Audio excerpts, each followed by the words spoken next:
ശ്രീകണ്ഠാപുരം നഗരസഭ ഭരണസമിതിക്കെതിരെ പ്രതിപക്ഷാംഗങ്ങൾ ഉന്നയിക്കുന്ന ആരോപണം അടിസ്ഥാനരഹിതമാണെന്ന് നഗരസഭ UDF ഭരണസമിതി അംഗങ്ങൾ പ്രതികരിച്ചു. നമ്മുടെ ശ്രീകണ്ഠാപുരം നഗരസഭയിൽ കഴിഞ്ഞ കുറച്ച് നാളുകളായി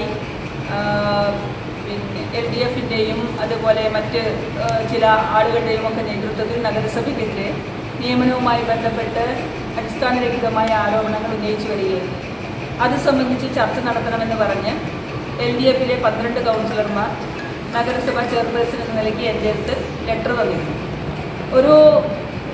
ഒരു കൗൺസിൽ യോഗം നമ്മൾ വിളിക്കണമെങ്കിൽ അതിനകത്ത് ചില മാനദണ്ഡങ്ങൾ പാലിക്കാനുണ്ട്. തരുന്ന ലെറ്ററിനകത്ത് കൃത്യമായ ഒരു ഡേറ്റ് പറഞ്ഞ് 10 ദിവസം മുമ്പുള്ളൊരു ഡേറ്റ് പറയുകയും അതുപോലെ ഡേറ്റ് കൃത്യമായി സൂചിപ്പിക്കേണ്ടതുണ്ട്.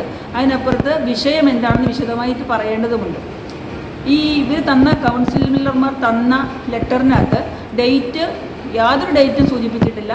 പിന്നെ അതിനകത്ത് പറഞ്ഞ വിഷയം തികച്ചും വ്യത്യസ്തമായ ഒരു വിഷയമാണ് പറഞ്ഞത്.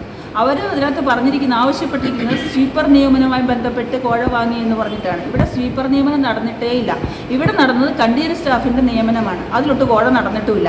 എന്നിരുന്നാലും പ്രതിപക്ഷ ബഹുമാനം എന്ന നിലയ്ക്ക് നമ്മളത് ചർച്ചയ്ക്ക് എടുക്കാമെന്ന് പറയുകയും ഒരു സാധാരണ യോഗം ഇന്ന് 12-ാം തീയതി നമ്മൾ വിളിച്ചു ചേർക്കുകയും ചെയ്തു.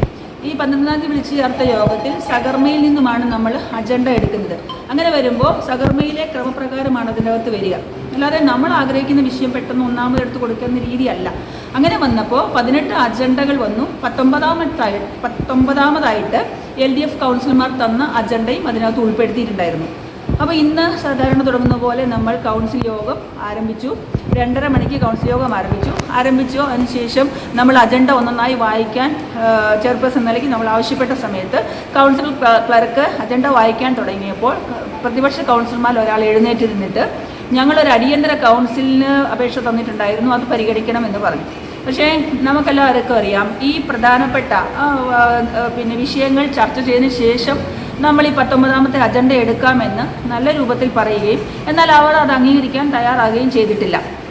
അങ്ങനെ അവർ വലിയ ബഹളം വെച്ചു. അപ്പോൾ ഞാൻ പറഞ്ഞു, നമുക്ക് 19ാമതായിട്ട് വിഷയം കൊടുത്തിട്ടുണ്ട്, നമുക്കത് ചർച്ച ചെയ്യാം. അവർ സമ്മതിച്ചില്ല. ഒരു വലിയ രീതിയിൽ ഒച്ചയെടുത്ത് ഡയസിന് മുന്നിലേക്ക് വരികയും വലിയ ആക്രോശത്തോടുകൂടി വരികയൊക്കെ ചെയ്തു. അപ്പോൾ അങ്ങനെയാണെങ്കിൽ 1 തൊട്ട് 18 വരെയുള്ള അജണ്ടകൾ നമ്മൾ വായിച്ച് പാസ്സാക്കുകയും അതിനുശേഷം പാസ്സാക്കി എല്ലാവരും ബഹുഭൂരിപക്ഷം ആളുകളും അത് കൈയടിച്ച് പാസ്സാക്കുകയും ചെയ്തതിന് ശേഷം 19ാമത്തെ അജണ്ട എടുക്കാം, ചർച്ച ചെയ്യാം എന്ന് ഞാൻ പറഞ്ഞവരെ ക്ഷണിച്ചു. പക്ഷേ അവരെ ആക്രോശം നിർത്താനോ അലമുറയിട്ട് ഇങ്ങനെ ഒരു വലിയ ഒച്ചത്തിൽ ഇങ്ങനെ വിളിച്ചു പറയുന്ന ഈ മുദ്രാവാക്യം നിർത്താൻ അവർ തയ്യാറായില്ല. ആ ചർച്ചയിൽ അവർ ഭാഗവാക്കാവാൻ തയ്യാറായില്ല എന്ന് നമുക്ക് ചേർന്ന് മനസ്സിലായി. കുറേ സമയം നമ്മളത് വെയിറ്റ് ചെയ്തു. ഇത് പ്രക്ഷോഭം നിർത്തി അവർ ചർച്ചയ്ക്ക് വരുമെന്ന് വിചാരിച്ചു. ചർച്ചയ്ക്ക് നമുക്ക് അതിനകത്തൊന്നും ഒളിച്ചു വയ്ക്കാനില്ല. ചർച്ച ചെയ്യുക എന്ന് തന്നെയായിരുന്നു ഞങ്ങളുടെ ഉദ്ദേശവും. പക്ഷേ അവർ വലിയ തരത്തിൽ ബഹളം ഉണ്ടാക്കി. അവസാനം ആ 19ാമത്തെ വിഷയത്തിൽ അവർക്ക് ചർച്ചയ്ക്ക് താല്പര്യമില്ല എന്ന് ഞങ്ങൾ മനസ്സിലാക്കി. അതുകൊണ്ടാണല്ലോ ബഹളം വെച്ച് ഒച്ചയെടുത്തിട്ട് ഈ വിഷയത്തെ ഭയങ്കര ശബ്ദമുഖരിതമാക്കി ഒന്നും നടത്താൻ വിടാനും അതുകൊണ്ടാണല്ലോ. അതുകൊണ്ട് 19ാമത്തെ വിഷയത്തിൽ അടിസ്ഥാനമില്ല എന്ന് കണ്ട് തള്ളിക്കളയുമാണ് ഇന്നത്തെ കൗൺസിൽ യോഗത്തിൽ ഉണ്ടായിരിക്കുന്നത്.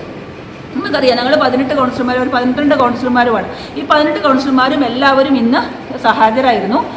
12 കൗൺസിലർമാർ 11 പേരെ വന്നിട്ടുണ്ടായിരുന്നുള്ളൂ. എന്തായാലും ഞങ്ങൾക്ക് പറയാനുള്ളത്, ഇവിടെ 37 നിയമനങ്ങളാണ് നടന്നിട്ടുള്ളത്. ഈ 37 നിയമനങ്ങളിൽ ഇപ്പോൾ കൃത്യമായിട്ട് പറഞ്ഞാൽ അതിനകത്ത് എല്ലാ വിഭാഗക്കാരുമുണ്ട്. അംഗൻവാടിയുടെ നിയമനത്തിലായാലും രാഷ്ട്രീയം പറയുകയാണെങ്കിൽ അതിനകത്ത് കോൺഗ്രസ്സുകാരുമുണ്ട്, CPM-കാരൻ്റെ ഭാര്യയുണ്ട്, RSSകാരുണ്ട്, BJP-കാരുണ്ട്. അതിനകത്ത് എല്ലാ വിഭാഗത്തിൽപ്പെട്ട ആളുകളുണ്ട്. അതിനകത്ത് കൃത്യമായി പറഞ്ഞാൽ കോൺഗ്രസിൽപ്പെട്ട ഏതാണ്ട് ഒരു 10-12 പേരേ ഉള്ളൂ. ബാക്കി മുഴുവൻ മറ്റ് രാഷ്ട്രീയ കക്ഷികളിൽപ്പെട്ടവരാണ്. ഇരിട്ടി നഗരസഭയിൽ നടന്നതുപോലുള്ള വിഷയങ്ങളൊന്നും ഇവിടെ ഉണ്ടായിട്ടില്ല. ഇവിടെ അത്തരം വിഷയങ്ങൾ ഇതുവരെ അങ്ങനെ ഒരു സംഭവമേ ഇവിടെ ഉണ്ടായിട്ടില്ല. എല്ലാ നിയമനങ്ങളും വളരെ കൃത്യമായി, സുതാര്യമായി, സത്യസന്ധമായി നടത്തിയ നിയമനങ്ങളാണ്. ഇപ്പോൾ ഈ പറഞ്ഞ കണ്ടിയൻ സ്റ്റാഫിൻ്റെ നിയമനം തന്നെ എംപ്ലോയ്മെൻറ്റിൽ നമുക്ക് ലിസ്റ്റ് അയച്ചു തരികയത്. ആ ലിസ്റ്റിൽ നിന്നുമാണ് നമ്മൾ ഏറ്റവും കൊള്ളാവുന്നവരെ. കാരണം കണ്ടിന്യൂസ് സ്റ്റാഫ് എന്ന് പറഞ്ഞാൽ നമുക്കറിയാം, മരം വെട്ടാൻ അറിയണം, മരം കയറാൻ അറിയണം, വണ്ടി ഓടിക്കാൻ അറിയണം, ഇങ്ങനെ ക്ലീനിങ് എല്ലാ ജോലികളും അറിയണം, ഇങ്ങനെ എല്ലാം അറിയാവുന്ന ആളുകൾ തന്നെയാണ്.